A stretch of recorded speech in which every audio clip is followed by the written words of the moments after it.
গোপালগঞ্জে যে হামলা হয়েছে তার মূল উদ্দেশ্য ছিল জুলাই আগস্ট গণ অভ্যুত্থানের নেতাদের হত্যার একটি হীন চেষ্টা, এমনই মন্তব্য করেছেন সাবেক স্বরাষ্ট্র প্রতিমন্ত্রী সোহেল তাজ।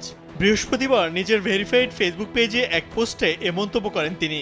নাহিদ, সার্জিস, হাসনাত, জারার নাম উল্লেখ করে সোহেল তাজ লেখেন, আমি মনে করি 16 জুলাই 2025 গোপালগঞ্জে যে হামলা হয়েছে তার মূল উদ্দেশ্য ছিল বৈষম্য বিরোধী ছাত্র আন্দোলন এবং জুলাই আগস্ট গণ অভ্যুত্থানের নেতাদের হত্যার একটি হীন চেষ্টা। আমি আশ্চর্য হব না যদি ডেভিল র্যানি নিজেই এর নির্দেশ দিয়ে থাকেন। তিনি লেখেন, আত্মোপলব্ধি, আত্মসমালোচনা এবং অনুশোচনা তো দূরে থাক, হত্যা, গুম, খুন, গণহত্যা, নির্যাতন, নিপীড়ন, গণতন্ত্র ধ্বংস করে, দুর্নীতি করে লাখ লাখ কোটি টাকা বিদেশে পাচার করে দেশটাকে শেষ করে দিয়েছে। এরপর ছাত্র জনতার ঝাঁটাপেটা খেয়ে পালিয়ে গিয়ে এখন দেশ ধ্বংসের ষড়যন্ত্র করছে।